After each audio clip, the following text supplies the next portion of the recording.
Hello, it's Mr. O'Mara here, and I actually want to talk to you about a tool today that I think that you've probably seen before. And this tool is to help you make decisions. It can help you decide between two things, but often the two things that we're deciding between are whether I will do something, whether I will go down this path or whether I will not go down this path. Obviously this graphic suggests that you can use it for two things, to choose between A and B, but you can also just, will I go ahead with something or not? And this is where this particular tool is very useful.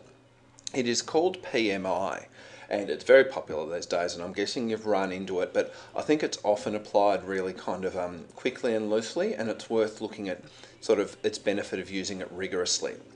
So this was invented by a guy called, well, it was made popular, I think it was invented by this guy called Edward de Bono, who is different to Bono. Edward de Bono, Bono.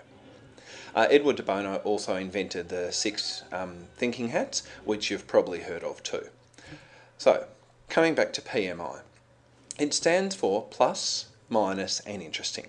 And you can just draw this up on a piece of paper. You can just put 3 columns, 3 headings. You don't require special stationery, although I do have some that I'm going to use, but you certainly don't require it.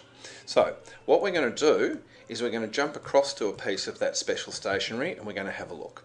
So, what I'm looking at here is a PMI chart, and I'd write my name and the date if I felt that was helpful. So I'm going to do a PMI about an electric bike, because I ride to school. So the plus about an electric bike, and this is the danger of writing on a PDF, I have to say, and I would encourage you, if you're opening a PDF, don't do it in your browser, open it actually in Adobe Reader or something, because it's a better tool. Browsers are really just a very minimal for that sort of thing. So a plus for a PMI for an electric bike is it's quicker, but I'm probably only going to give it about 5 points because it would probably only knock about maybe 5, at best 10 minutes off my ride, because it's about a 35-minute ride, and if I had an electric bike I reckon I could do it in about 25, because they are speed limited. It's quicker. It would probably, you know what, I'm struggling a bit. It's quicker. I guess I like having modern things, but so maybe that's another 4. But let's look at some minuses, because this isn't going to tell me what decision to make, but it's a way of getting the thinking out of my head and getting the thinking somewhere that I can look at it and actually examine it.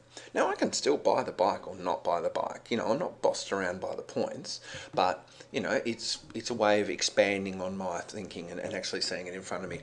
The minuses are, they are costly.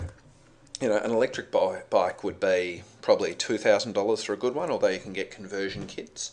But, and you know what, that's an issue. They still require, actually this is probably interesting, it's not a minus, but they still require servicing. And servicing for a bike can get quite expensive. So that's probably 5 points. They are costly. They're kind of fiddly. Although they're very easy to use, it still needs to be plugged in. I actually don't have power in my garage. Not sure that it would be appropriate to be charging my bike at work. So that's actually, so that's at least 5. Another negative is that the batteries wear out. Now, this is based on research I've done, and the batteries are quite expensive. Can spend $500 or $600 on a battery easily. So I'd get about 2 years, and that's on top of all the other things, and that's actually quite a big deal. What else? I think that it's safe. That's good. It is certainly cheaper than, say, a motorbike would be, which is another idea I like. And it's more environmentally friendly because it uses electricity, and my electricity is solar powered. So, that's certainly good. So I'm going to say, I guess it's cheaper than a motorbike, which I guess is 5 points, but on the other side, it's more expensive than pedaling. So you'll just excuse me while I'm typing.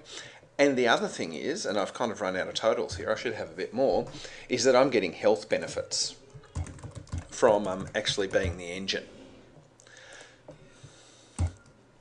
So what else is interesting? I think what else is interesting is that these products are evolving.